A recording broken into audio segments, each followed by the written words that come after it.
that where parliaments are weak, where oversight is lacking, and where public trust is eroded, instability often follows. Conversely, strong, transparent, and accountable parliaments act as anchors for democracy. They give citizens a voice, they protect the rule of law, they create the enabling environment for sustainable development to flourish. And of course, this conference convened under the auspices of the African Regional Branch of the Commonwealth Parliamentary Association, that is the CPA, is the platform where these ideas come to action. Now, for those who may not know the CPA, it is an international association of Commonwealth parliamentarians established way back in 1911. Now, for over a century, it has been the bedrock of parliamentary cooperation, promoting democratic ideals, good governance, and collaboration across 56 Commonwealth member states. A century of shared values, Tshepo, and here in this Africa region gathering, the focus is squarely on our unique challenges and opportunities. The week-long program, which officially begins with today's opening ceremony, is packed with plenary sessions and thematic discussions. And these are not abstract topics, they are the burning issues of our time. Of course. Now, let us highlight just a few of them. Now, the first major topic is the role of parliamentarians in enhancing public trust in governance, of which this is crucial, right? And across the continent, we are seeing citizens demanding greater transparency, integrity, and responsiveness from their leaders. Now, parliaments are on the front line of that trust battle. Now, how they engage with the public, how they handle complaints, and how they conduct their own affairs will determine whether that trust is rebuilt or broken further. And the second topic deals with reforming and developing innovative mechanisms and strategies for effective and proactive parliamentary leadership. This is about modernizing how parliaments operate, from committee systems to budget scrutiny, from public hearings to conflict resolution. It is about equipping presiding officers with the tools they need to be effective leaders in a fast-changing world. And speaking of a fast-changing world, we cannot ignore the third topic, which is harnessing the potential of Africa's youth for sustainable development. The role of parliaments there in Africa. And of course, Africa has the youngest population on earth. Our youth are not just the future, they are the present. Now, this conference will grapple with how parliaments can create policies that unlock youth potential, whether through education, entrepreneurship, or meaningful political participation. Now, it is about ensuring that young Africans see themselves reflected in the halls of power. And finally, the fourth pillar is leveraging technology and digital tools for effective and sustainable development. We are in the age of digital transformation, from e-parliaments to data-driven oversight, from social media engagement to artificial intelligence in policy making. Technology offers parliaments unprecedented opportunities to become more efficient, accessible, and transparent. But it also comes with risk, and that is what these leaders will be debating today. Now, a point of clarity for our viewers, the Cspoc program did actually begin earlier on 12 June with preliminary meetings and working groups. But today, the 16th of June, marks the official commencement of the main conference of speakers and presiding officers. So, the 2 o'clock opening ceremony today is the formal start of the high-level deliberations that will shape the outcomes of this conference. And we, as Parliament TV, are committed to bringing you every moment of it. And over the next hour, we will have live crosses to our correspondents positioned around the Emperor's Palace. We'll be speaking to some of the distinguished presiding officers as they arrive, getting their perspectives on what they hope to achieve. We will also be bringing you expert analysis from parliamentary scholars and governance practitioners who are following these proceedings closely. Packed today will be, and we will take a closer look at the history of Cspoc, the legacy of the previous conferences, and what this gathering means for South Africa as the host nation. Now, we will also reflect on the significance of June 16, a date that holds deep meaning for South Africans as Youth Day, and how that dovetails with the conference's focus on harnessing youth potential.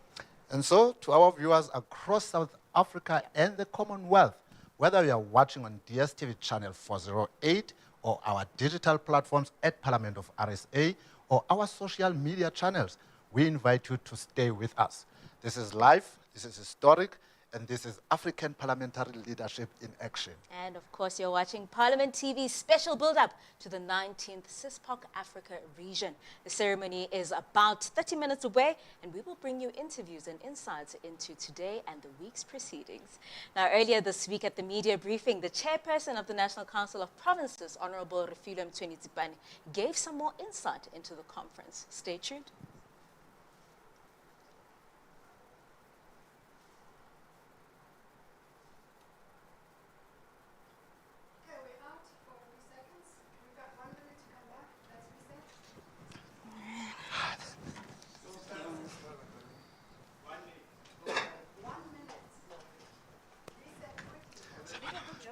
Thank you, Mike. Thank you so much.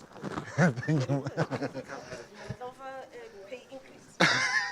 Thank you so much, Madam Speaker. Thank you, my brother. But then how you want me to show you? You did a very good job. Thank you. Oh, I need the numbers. Thank you so much.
A very good afternoon and welcome back to the special live edition of Parliament TV. Lebitso la ka ke Tshepo More, and I'm coming to you live from the magnificent Emperor's Palace in Gauteng, the official host venue for the 19th Conference of Speakers and Presiding Officers of the Commonwealth, known globally, of course, as Cspoc. Now, I'm delighted to be joined by a very special guest. With me here at the Emperor's Palace is the Speaker of the Gauteng Provincial Legislature, the Honourable Morakane Musubje.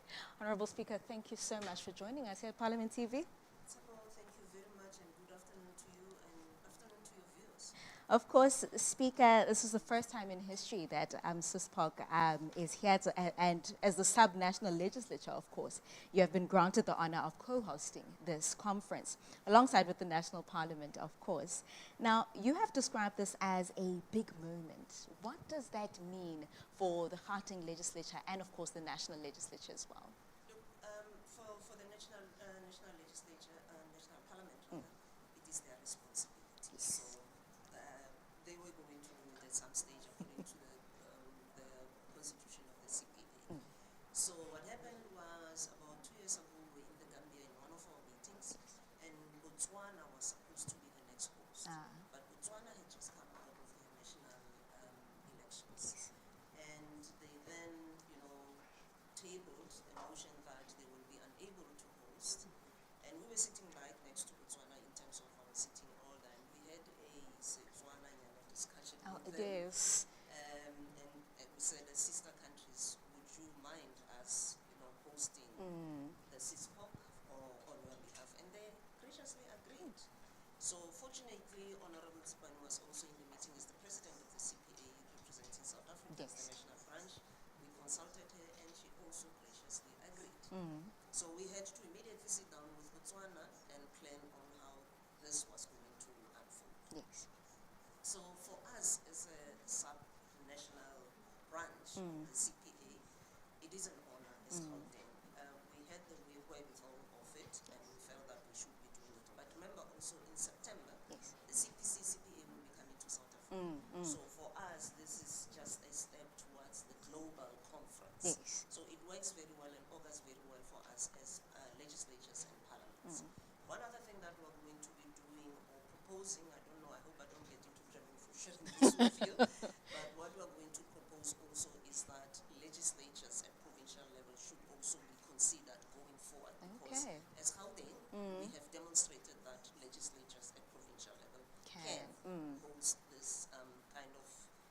conferences. But remember again, South Africa just hosted the G20. Yes. Yes, so the infrastructure was there. So yeah, we felt that let's use that and use it as a benchmark for the CPCCP. And of course, Speaker, viewers and ourselves, we only see the final product, right, of the conference. Let's talk about the planning. What went into the planning? And your reaction is telling me all already. Just tell us about the planning of this huge conference and how it came about. The work behind the scenes. There's a lot that needs to be done. There's a lot that we have to look at in terms of what our constitution of the CPA dictates that should be done. And you must also remember that this is a build-up to all the responsibilities that the national branch would have. So we needed to be talking to them on a daily basis to understand that we are within the rules, we are within the prescripts of the constitution, but also the feedback from the previous Cspoc rather, had to fit into this because it's a build-up for the global the global conference. Yes. So Botswana and ourselves had to be talking to each other consistently. The Tanzanian Secretariat were leading us in what needs to be done. This work was, it took us about five to 6 months to get it ready. There's your conference documents, your conference bags, your conference, dating the venues, the correct venues. Yes. Communicating with all the countries, I mean 63 countries, there's a lot. Yeah, and we had to make sure, and some of the countries at that time are going through the elections, we also have to accommodate them and make sure that whatever inputs or motions that they had tabled don't fall through the cracks because they're going through a process. So it's a lot of work that needs to be done. But what is important is that the build-up and the channels are kept straight and they make sense later on.